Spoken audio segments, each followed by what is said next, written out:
தங்கவயலின் இன்றைய செய்தி. நமது தங்கவயலுக்கு தங்கத்தினால் நாம் எப்படி பெருமிதம் கொள்கின்றோமோ அதைவிட 1000 மடங்கு நாம் பெருமிதம் கொள்ள வேண்டும். அறிவின் அலைக்கடல் இந்திய சட்டத்தை வகைப்படுத்தி முத்தாக கோர்த்து சாமானியனுக்கும் சலுகை உண்டு என்று அறிவின் அடையாள அறிஞர் அண்ணல் டாக்டர் B.R. அம்பேத்கர் அவர்களின் பொற்பாதங்கள் தங்கவயல் மண்ணை மிதித்ததே. அப்படிப்பட்ட பேரறிஞனுக்காக சுமார் 10 ஏக்கரில் Ambedkar research centre and knowledge and skill development centre சுமார் 10 கோடியில் கட்டப்படுவதாக தெரிவித்தார் தங்கவயல் சட்டமன்ற உறுப்பினர் திருமதி ರೂಪಕಲಾ ಶಶಿಧರ್ ಅವர்கள். ಬಹಳ ವರ್ಷಗಳಾದ್ಮೇಲೆ ಒಂದು ಕನಸು ಕೆಜಿಎಫ್ ಜನತೆಯ ಇದು ಕನಸಾಗಿದೆ. 50 ವರ್ಷಗಳಲ್ಲಿ ಅಂಬೇಡ್ಕರ್ ಅವರು ಯಾವ ಜಾಗದಲ್ಲಿ ಕಾಲಿಟ್ಟು ಹೋಗಿದ್ರು ಅದನ್ನ ಪವಿತ್ರತೆ ಮಾಡುವಂತದ್ದು ನಮ್ಮ ಜವಾಬ್ದಾರಿ ಆಗಿರುತ್ತೆ. ಇಲ್ಲೊಂದು Ambedkar knowledge and skill centre research centre ಮಾಡ್ಬೇಕು ಅಂತ ಒಂದು ತುಂಬಾ ದೊಡ್ಡ ಕನಸಿತ್ತು.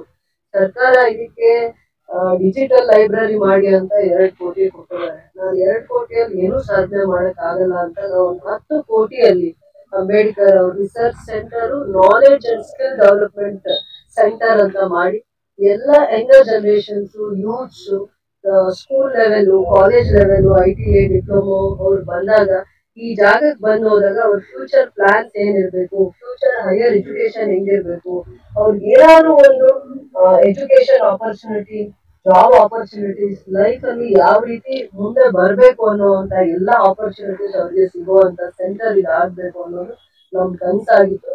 ಅದಾದ್ಮೇಲೆ ಬಹಳ ಜನ ನನ್ನ ಜೊತೆ ಇರುವಂತ ಮುಖಂಡರು ಕೌನ್ಸಿಲರ್ಸ್ ತುಂಬಾ ಚೆನ್ನಾಗಿರುವಂತ ಅಂಬೇಡ್ಕರ್ದು ಒಂದು ಇದನ್ನ ಮಾಡ್ಬೇಕು ಅಂತ ತುಂಬಾ ಆಸೆ ಇಟ್ಕೊಂಡಿದ್ರು. ಖಂಡಿತವಾಗೂ ಇದು ಒಂದು ಜಾಗ ನಾನೇನ್ 9 acres ಲ್ಯಾಂಡ್ ಇವತ್ತು ಏನ್ ನಿಂತಿದೀವಿ ಅಂಬೇಡ್ಕರ್ಗೆ ನಾವು 5 ಎಕರೆ ಅಲ್ಲಿದೆ ಜಾಗ ಇಲ್ಲಿದೆ ಅದು ತಕರಾರಿದೆ ಅದು ಆ ಇಲಾಖೆ ಕೊಟ್ಟಿದೀವಿ ಈ ಇಲಾಖೆ ಕೊಟ್ಟಿದೀವಿ ಅಂತೆಲ್ಲ ಗೊಂದಲದಲ್ಲೂ ಕೂಡ ಈ 1.5 ವರ್ಷ ಕಾಲ ಕಳೆದ್ವಿ. ಆದ್ರೆ ಇದನ್ನ ನಾವು ಇವಾಗ ನಾವು PWD ಕ್ವಾರ್ಟರ್ಸ್ ಇಂದ ಮುಂದೆ ಬಂದ್ರೆ ತಿಮ್ಮಯ್ಯ ಕಾಲೇಜ್ ಇನ್ನೂ ಒಂಚೂರು ಮುಂದೆ ಹೋಗ್ಬೇಕು. ಅದ್ರ ಮಧ್ಯ ಭಾಗದಲ್ಲಿ ನಮ್ಗೆ 9 acres ಅಪ್ರಾಕ್ಸಿಮೇಟ್ ಆಗಿ 10 ಇತ್ತು, ಅದೇ ಸ್ವಲ್ಪ ಕಡಿಮೆ ಇದೆ. 10 acres ಇಲ್ಲ, 9 acres ಎಬೋ ಇದೆ. 9 acres ಅಂಬೇಡ್ಕರ್ ಸ್ಮಾರಕಕ್ಕೆ 8 acres ಸೈನ್ಸ್ ಸೆಂಟರ್ ಅಂತ ಮಾಡಿದ್ವಿ. ಅದಕ್ಕೊಂದು 9 crores ಸರ್ಕಾರದ ದುಡ್ಡೆ ಸೈನ್ಸ್ ಪಾರ್ಕ್ ಆಗಿ ಡೆವಲಪ್ ಆಗುತ್ತೆ. ಅದರಿಂದ ಇಲ್ಲಿ ನಾವು ಎಜುಕೇಶನ್ಗೆ ಯೂತ್ಸ್ಗೆ ಯಂಗರ್ ಜನರೇಷನ್ಸ್ಗೆ ಲೈಫ್ ಅಲ್ಲಿ ಯಾವ ತರ ಅವರು ಆಪರ್ಚುನಿಟೀಸ್ ನ ಕ್ರಿಯೇಟ್ ಮಾಡ್ಕೋಬೇಕು, ಗೋಲ್ಡನ್ ಆಪರ್ಚುನಿಟೀಸ್ ಈ ಜಾಗದಲ್ಲಿ ಕ್ರಿಯೇಟ್ ಆಗ್ಬೇಕು ಮಕ್ಕಳಿಗೆ, ಯಂಗರ್ ಜನರೇಷನ್ಸ್ಗೆ, ಯೂತ್ಸ್ಗೆ. ಆ ಒಂದು ಕನ್ಸರ್ನ್ ನಾನು ಈ ಒಂದು ಇಂಟ್ರೆಸ್ಟ್ ತಗೊಂಡಿದ್ದೀನಿ. ಮತ್ತೆ ಎಲ್ರದ್ದು ಆಸೆನೂ ಅದೇ ಆಗಿತ್ತು. ಈ ಭಾಗದಲ್ಲಿ ಎಲ್ಲರೂ ಕೂಡ ನಾವಿಲ್ಲ ಅಂಬೇಡ್ಕರ್ ಒಂದು ಭವನ ಕಟ್ಬಿಡ್ತೀವೇನೋ ಅಥವಾ ಸ್ಟ್ಯಾಚ್ಯೂ ಇಡ್ತೀವೇನೋ, ಇನ್ನೇನ್ ಮಾಡ್ತಾರೆ ಅಂತ ಅಷ್ಟೇ ಯೋಚನೆಯಲ್ಲಿದ್ರು.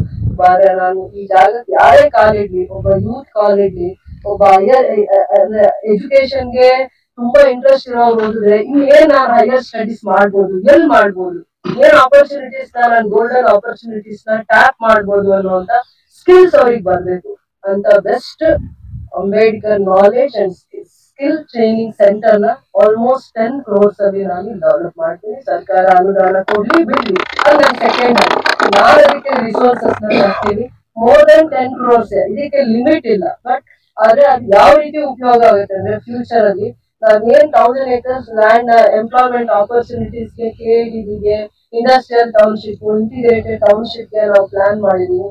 ಈ ಜಾಗ ಕೂಡ ಭವಿಷ್ಯದಲ್ಲಿ ಯೂತ್ಸ್ ಯಂಗರ್ ಜನರೇಷನ್ಸ್ ಗೆ ಆಪರ್ಚುನಿಟೀಸ್ ನ ಕ್ರಿಯೇಟ್ ಮಾಡೋ ಟೆಂಪಲ್ ಆಗುತ್ತೆ. ಆಪರ್ಚುನಿಟೀಸ್ ನ ಗೋಲ್ಡನ್ ಆಪರ್ಚುನಿಟೀಸ್ ನ ಕ್ರಿಯೇಟ್ ಮಾಡೋ ಟೆಂಪಲ್ ಆಗುತ್ತೆ. ಆ ಒಂದು ಇಂಟ್ರೆಸ್ಟ್ ಇಂದ ಮಾಸ್ಟರ್ ಪ್ಲಾನ್ ಮಾಡಿಸ್ತಾ ಇದ್ವಿ. ಅದೇ ತರನೇ ಇಲ್ಲಿ ಆ ತರ ಬರುತ್ತೆ. ರಿಸರ್ಚ್ ಸ್ಟೂಡೆಂಟ್ಸ್ ಗೆ ಒಂದು ಸೆಂಟರ್ ಆಗುತ್ತೆ. ರಿಸರ್ಚ್ ಸ್ಟೂಡೆಂಟ್ಸ್ ಅದಾದ್ಮೇಲೆ ನಾಲೆಡ್ಜ್ ಅಂದ್ರೆ ಈ ಜಾಗಕ್ಕೆ ಬರ್ಬೇಕು. ಏನ್ ನಾಲೆಡ್ಜ್ ಅಂತ ಏನ್ ಮಾಡ್ಬೇಕಂದ್ರೆ ಇಲ್ಲಿಗೆ ಬರ್ಬೇಕು. So youths younger generations students especially ಅದೊಂದು ಹಬ್ಬ ಆಗ್ಬೇಕು, ನಾಲೆಡ್ಜ್ ನ ಹಬ್ಬ ಆಗ್ಬೇಕು. KGF ಆ ಒಂದು ಕನ್ಸರ್ನ್ ಇಂದ ಒಂದು 10 crores ಅಲ್ಲಿ ಒಂದು ಪ್ರಾಜೆಕ್ಟ್ ಆ ಕಡೆ ಜಾಸ್ತಿನೂ ಆಗಿ ಅದ್ರ ಬಗ್ಗೆ ನಾನು ಯೋಚನೆ ಮಾಡಲ್ಲ. ಸರ್ಕಾರದಲ್ಲಿ ಯಾವ್ದೇ ಒಂದು ಅನುದಾನ ಕೊರತೆ ಇದೆ ಇನ್ನೊಂದಿದೆ ಅಂತ ನಾನು ಅದ್ರ ಬಗ್ಗೆ ಚರ್ಚೆನೆ ಮಾಡಲ್ಲ. 10 crores ಅಲ್ಲಿ ದಿ ಬೆಸ್ಟ್ ಮಾಡ್ತೀನಿ. ಏನೇನು ಅವ್ರಿಗೆ ಅವಕಾಶ ಇದೆ ಅಥವಾ ನನ್ಗೆ ಐಡಿಯಾ ಕೊಡ್ಬೇಕು ಅನ್ಕೊಂಡಿದ್ದಾರೆ, ಅವ್ರದೇ ಆದ ಅನುಭವ ಹೇಳ್ಬೇಕು ಅಂತಿದ್ದಾರೆ, ಇವ್ರಿಗೆಲ್ಲ ಒಂದು ಆಪರ್ಚುನಿಟಿ ಸಿಗ್ಲಿ, ಹೇಳಿ ಅವ್ರಿಗೆ ಏನ್ ಇಷ್ಟ ಬರುತ್ತೆ ಅಂತ, ಹೇಗೆ ಡೆವಲಪ್ ಮಾಡ್ಲಿ ಅಂತ ನಂಗೊಂದು ಮಾಹಿತಿ ಕೊಡ್ಲಿ, ಸಲಹೆ ಕೊಡ್ಲಿ ಅಂತ. ಎಲ್ಲಾರು ಈ ಜಾಗ ಒಬ್ರು ನೋಡಿದೀವಿ, ಒಬ್ರು ಗೊತ್ತಿಲ್ಲ, ಈ ತಕರಾರಿದೆ, ಇದು ಅಲ್ಲಿಂದು ಇಲ್ಲಿಂದು ಅಂತೆಲ್ಲ ಚರ್ಚೆ ಮಾಡ್ತಾ ಇದ್ರಲ್ಲ, ಅದಕ್ಕೆ ಒಂದು ಎಂಡ್, ಫುಲ್ ಸ್ಟಾಪ್. ನೆಕ್ಸ್ಟ್ ನಮ್ಗೆ 1 month ಅಲ್ಲಿ 15 days ಅಲ್ಲಿ 2 months ಅಲ್ಲಿ ಇದೊಂದು ರೆಸ್ಪಾನ್ಸಿಬಲ್ ಆಗಿರುವಂತ ಕೆಲಸ ಇದು. ನನ್ಗೆ ಇದೊಂದು ನನ್ನ ಕೆಜಿಎಫ್ ಕ್ಷೇತ್ರಕ್ಕೆ ನಾನು ಕಾಂಟ್ರಿಬ್ಯೂಟ್ ಮಾಡ್ತಾ ಇದ್ದೀನಿ ಅನ್ನೋ ಒಂದು ಖುಷಿ ನನಗಿದೆ. ಅದಾದ್ಮೇಲೆ ಅವರ ಕನ್ಸಲ್ಲಿ ಒಂದು ಚಿಕ್ಕ ಫಾಲೋ ಮಾಡಿದೀನಿ, ಅವ್ರ ಫುಡ್ ಸ್ಟೆಪ್ಸ್ ಅಲ್ಲಿ ಅವ್ರದ್ದು ಏನ್ ಕನ್ಸಲ್ಲಿತ್ತು, ಅಂಬೇಡ್ಕರ್ ಅವ್ರದ್ದು, ಡಾಕ್ಟರ್ ಬಾಬಾ ಸಾಹೇಬ್ ಅಂಬೇಡ್ಕರ್ ಅವರ ಕನ್ಸು ಏನಿತ್ತು, ಯಾವ ತರ ನಾಲೆಡ್ಜ್ ಎಷ್ಟು ಇಂಪಾರ್ಟೆಂಟ್, ಎಜುಕೇಶನ್. ಯಾವಾಗ್ಲೂ ನಾನು ಅಬ್ದುಲ್ ಕಲಾಂ ಅವರ ಒಂದು ಸೇಯಿಂಗ್ ಓದಿದೆ, education is the most powerful weapon. We have to use that weapon to change the world. We have to use that weapon to change the future. ಅಷ್ಟೇ ನಾನು ಅನ್ಕೊಂಡು ಕೆಲಸ ಮಾಡ್ತೀನಿ. இளைஞர்கள் வாழ்வில் முன்னேற்றத்தை மட்டும் கனவு கண்டு அதற்கான வாய்ப்பு அமையாமல் தினந்தோறும் இயங்குபவர்கள் பல பேர் உண்டு. அப்படிப்பட்ட இளைய சமுதாயத்தினர் ஏதேனும் நாம் சாதித்து வாழ்வில் அங்கீகாரம் பெற மாட்டோமா என்ற இயக்கங்கள் போக்கும் வகையில் இனிதே துவங்கப்பட்டதுதான் ஸ்ரீ சாய் காம்ப்ளெக்ஸ். புதியதொரு வியாபார யுக்தி பெற்று முழு நேர வெற்றி பெற்ற வியாபாரியாக வாழ்வில் வெற்றி நடை போட்டு உங்கள் வாழ்நாளில் நீங்கள் வெற்றியால் என்றும் சொலித்து அடுத்த தலைமுறைக்கு உதாரணமாகிட நல்லதோர் தொடக்கத்தை ஏற்படுத்தும் வகையில் கட்டப்பட்டுள்ளது. ஸ்ரீ சாய் வணிக வளாகம் தங்கவயலின் ஆங்கிலேயர்கள் விட்டு சென்ற கட்டிடக்கலை மீண்டும் உங்கள் கண் முன் காண நீங்கள் அதற்கு செல்ல வேண்டிய ஒரே இடம் BML ஸ்ரீநகரில் மெயின் ரோட்டில் அமைந்துள்ள ஸ்ரீ சாய் காம்ப்ளெக்ஸ் மட்டுமே. ஒரு முறை நீங்கள் விஜயம் செய்தால் மட்டும் போதும், உங்கள் வாழ்வில் புதியதொரு தொடக்கம் உண்டாகும்.